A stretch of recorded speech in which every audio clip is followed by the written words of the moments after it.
I started to worry, wondering if a thief was in our house. I frowned at the sight of men's and women's shoes by the entrance. Our house should be empty since neither my husband nor I were supposed to be home. Yet I could sense someone was there, both at the entrance and in the bathroom. The loud, crude voice coming from the bathroom made it clear that someone was enjoying themselves. It's not unusual for husbands to invite their mistresses over when their wives are away, but that couldn't be the case here. This voice couldn't have been my husband's. He was standing right next to me, staring at the bathroom with a pale face. My name is Jessica, and I've been married to Adam for 3 years. We both work, so we don't have any children yet. However, I believe we have a peaceful and loving life, spending our days off going out or traveling. Thankfully, neither our parents nor in-laws pressure us about having children. In fact, they live nearby, which allows us to maintain a good relationship and gather for family dinners. The slightly old but beautiful house we rent was recommended to us by our in-laws.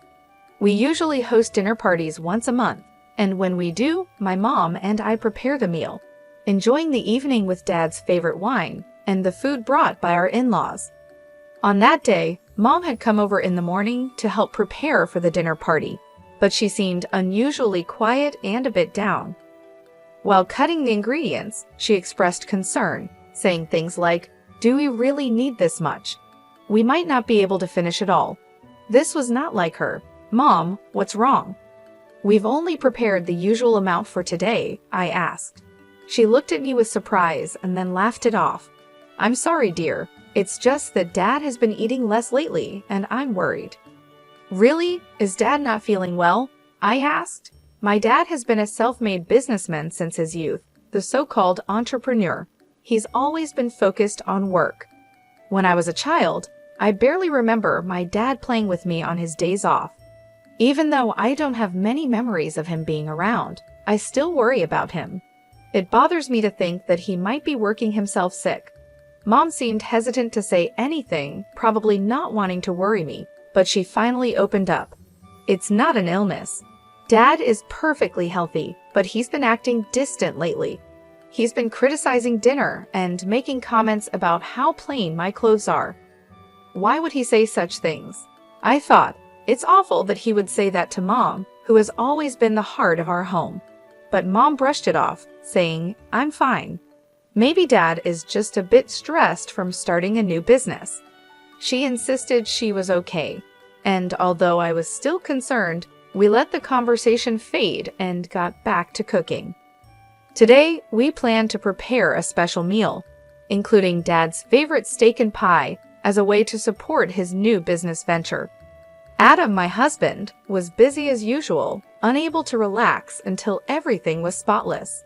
He's very particular about cleanliness, and even when it's just family, he always makes sure the entrance and living room are perfectly clean before we have guests. As I started tidying up the garden, Dad, my mother-in-law Teresa, and my father-in-law Eric arrived. "Jessica, can I have a word?" Teresa called out to me just as I was checking the pan to cook the steak. She looked serious as she walked into the kitchen, and without saying a word, she handed me a box that looked like a gift. Puzzled, I took it, and when I opened it, I saw the logo of a famous steak restaurant. Inside were thick, high-quality steaks with a mouth-watering aroma.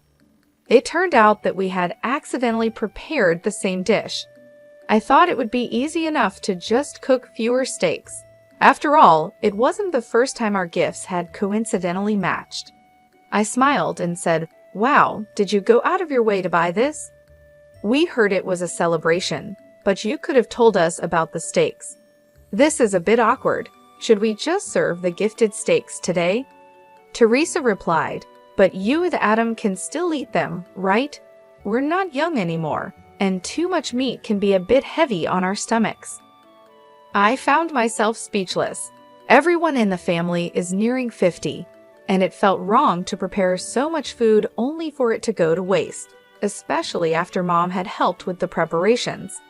"You should have said something. How thoughtless," Teresa remarked as she left the kitchen. Her comment surprised me, but she didn't notice my reaction as she walked out with the steaks. It was the first time anyone had said something like that to me.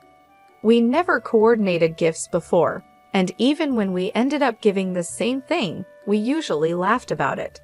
In the past, our gifts had always been sweets or similar items. I felt a bit uneasy, but I thought maybe the expensive gift had upset her, so I didn't think about it too much. At the dinner party, Dad was thrilled with the steak from the high-end restaurant.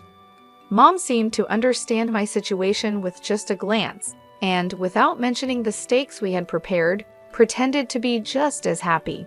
After Teresa, Eric, and Dad left, Mom cleverly used the leftover ingredients to make beef stew before they were cooked. "We could have still had the steak," I said. "You both would have gotten tired of steak. This way, you can take it home," Mom replied, packing her share in a food container. Although I felt a little bad, the beef stew Mom made was delicious and Adam and I quickly finished it off as the flavors blended together. Later, I heard that despite how tasty the stew was, Dad complained about it, calling it outdated. I was furious, but ended up just holding onto those feelings, unable to resolve them, especially when Mom just gave a small, sad smile. A few weeks after that dinner party, I got an unexpected message from Adam. He was supposed to be away on an overnight business trip, but it had been canceled due to changes on the client's side. He told me he would be coming home as usual. Since he was supposed to be away for 5 days, I had planned to spend some time at my parents' house, but with him coming home, my plans changed. I called my mom to let her know, and then met up with Adam to head home together. When we arrived home, I noticed something strange. "Did we forget to turn off the lights?" I asked, feeling sure that I had turned everything off before we left. The light was on near the entrance, and concerned about the wasted electricity, I apologized. But Adam reassured me, saying, "Don't worry about it," as he inserted the key into the front door. Then he suddenly fell silent. "What's wrong?" I asked. "The front door is unlocked," Adam replied, making me freeze. Thinking it might be a burglar, I quietly took out my phone and started recording. I nodded to signal Adam, and he slowly opened the front door. "Whose shoes are these?" he asked, pointing to a pair of men's leather shoes and women's pumps in the entryway. It was clear these shoes didn't belong to us. If these were Adam's shoes, and he wasn't here right now, I might have suspected he was cheating by bringing another woman home. But since he was right here next to me, it meant someone we didn't know was in our house. Sensing my worry, Adam grabbed his umbrella, ready to use it if needed, and moved forward. We noticed the living room light was on, and there was food scattered on the table, as if someone had bought it recently. This didn't seem like something a burglar would do, I thought. Then I heard a voice getting closer, and it became clear the sound was coming from the bathroom. Whoever was speaking was inside the bathroom. The voice was rough and unsettling, and I could see why Adam was so creeped out. It was disturbing to think that someone was using our home without us knowing.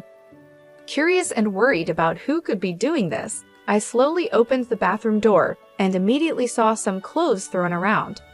"Ah!" I gasped, unable to hold back the sound. The clothes were unmistakably my dad's. His large jacket, neatly hung on a hanger, was the one he had worn at the dinner party just the other day. The shirt and pants, carelessly discarded, were all too familiar. Mom had left just a few hours ago, so there was no way she could be here. It looked like Dad had brought another woman into my home for an affair. The realization made me frown as I looked up at Adam, wondering how I could explain this to him. He was staring, pale-faced, at a necklace resting on top of the washing machine. I recognized the necklace and the earrings beside it. They belonged to my mom. "This can't be Mom." Adam's words confirmed it. The people using our home for their affair were my dad and Teresa.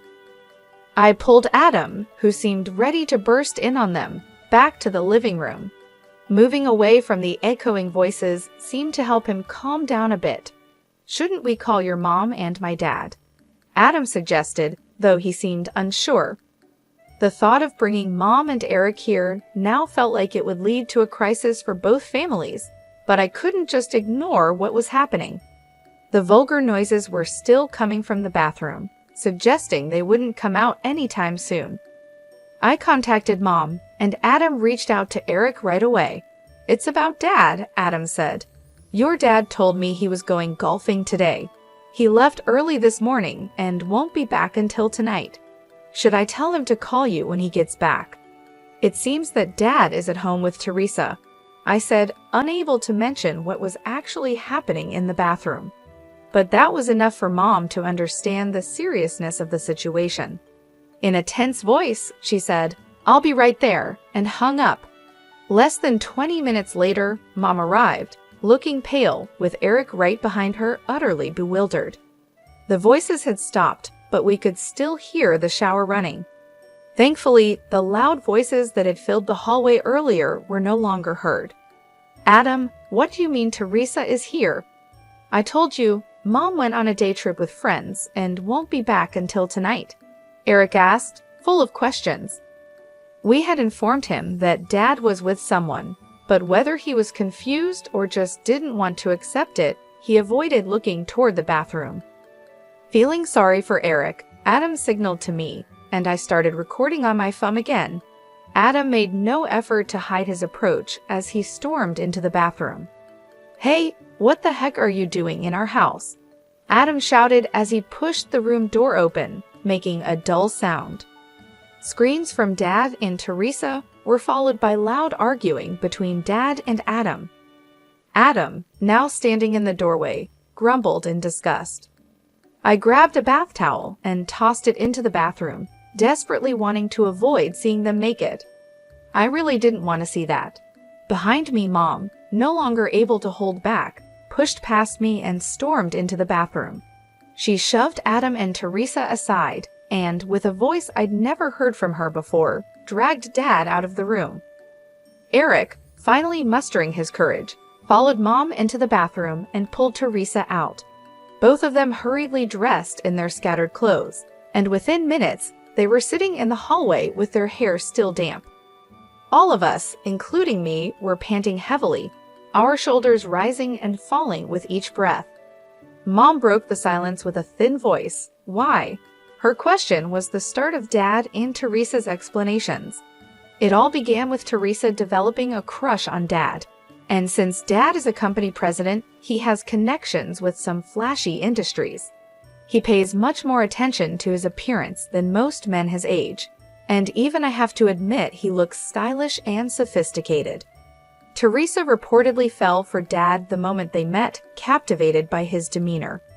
Their relationship started to grow during the family gatherings we organized for Adam's and my wedding. Teresa, trying to show herself as a good person, eagerly took charge of planning the dinner parties, gradually getting closer to Dad. At one of these dinner parties, she finally worked up the courage to confess her feelings. Adam, looking sick to his stomach, glared at Teresa, but Dad was also part of the problem. He was drawn to Teresa, who dressed in bold makeup and flashy clothes, exuding a feminine allure, in contrast to Mom, who quietly took care of the home. But both Dad and Teresa had their own families.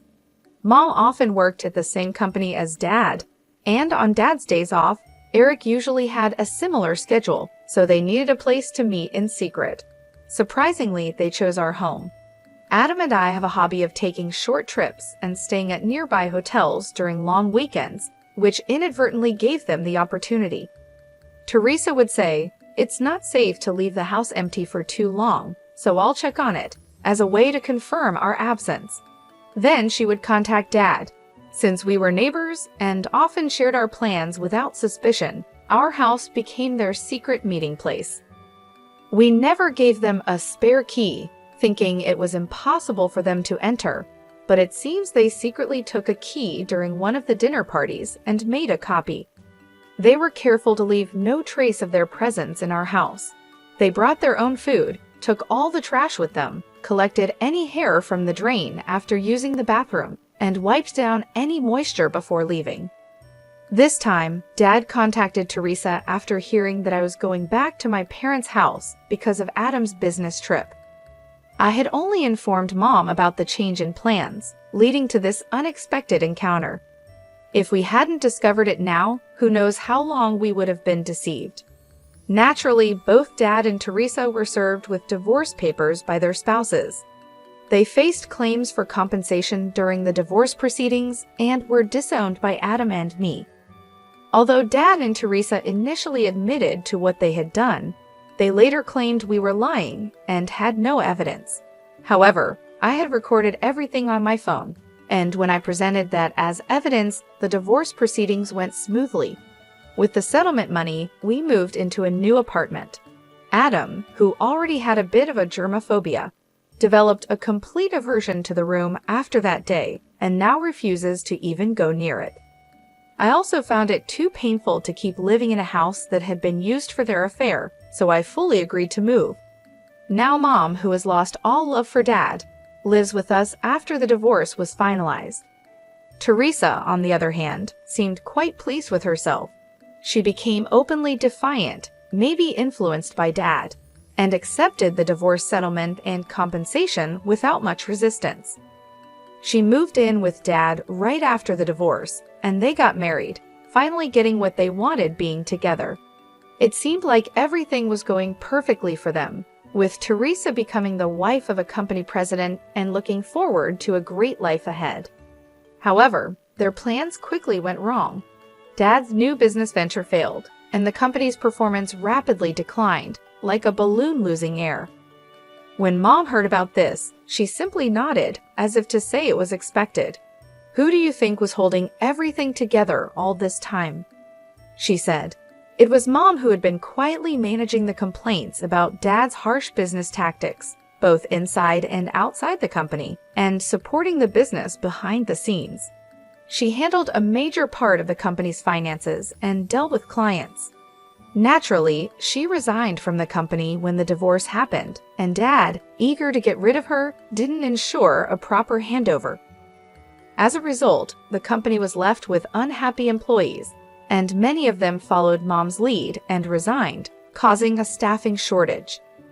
Dad had always believed that it was a wife's duty to support her husband, so he naturally expected Teresa to take over Mom's role. However, Teresa, who had always been a housewife, didn't understand the business at all and was of no help. The mass resignation of employees, fueled by the scandal of Dad's divorce, became widespread gossip, and clients began to pull out from Dad's company, citing poor performance. Dad's company couldn't last even half a year and soon went bankrupt. Their house and assets were seized, and they were left with significant debt, including unpaid wages. They managed to find a place in a cheap apartment, living a difficult life. Despite his age and wanting a company that would treat him as a president, Dad couldn't secure a new job.